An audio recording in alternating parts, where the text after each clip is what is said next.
RFID merupakan salah satu teknologi yang digunakan untuk identifikasi atau penelusuran jejak pada produk atau barang, hewan, ataupun manusia. Teknologi ini menggunakan komunikasi via gelombang elektromagnetik dengan merubah data yang ada antara terminal dan suatu objek melalui sebuah piranti yang bernama RFID tag. RFID tag dapat bersifat aktif atau pasif, dilihat dari penggunaan power supply. RFID tag pasif tidak menggunakan power supply sehingga mengakibatkan ukurannya cenderung lebih kecil dibanding RFID tag aktif yang menggunakan power supply.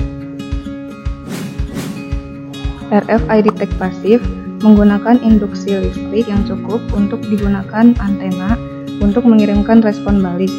Induksi listrik tersebut dihasilkan dari pemindaian frekuensi yang masuk RFID tag.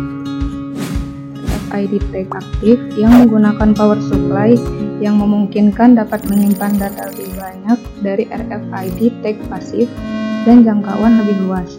Namun, dalam kehidupan sehari-hari, RFID tag pasif lebih banyak digunakan dibandingkan dengan RFID tag aktif. Sistem RFID sederhana, suatu objek dilengkapi dengan tag yang berisi microchip yang ditanamkan di dalamnya, yang berisi sebuah kode produk yang sifatnya unik. Sebaliknya, interrogator, suatu antena yang berisi transceiver dan decoder, memancarkan sinyal yang bisa mengaktifkan RFID tag sehingga dia dapat membaca dan menulis data ke dalamnya. Ketika suatu RFID tag melewati suatu zona elektromagnetis, maka dia akan mendeteksi sinyal aktivasi yang dipancarkan oleh si reader.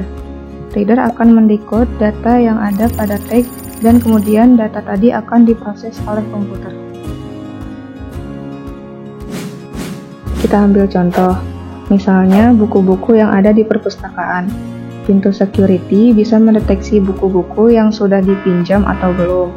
Ketika seorang user mengembalikan buku, security bit yang ada pada RFID tag buku tersebut akan di-reset dan recordnya secara otomatis akan diupdate.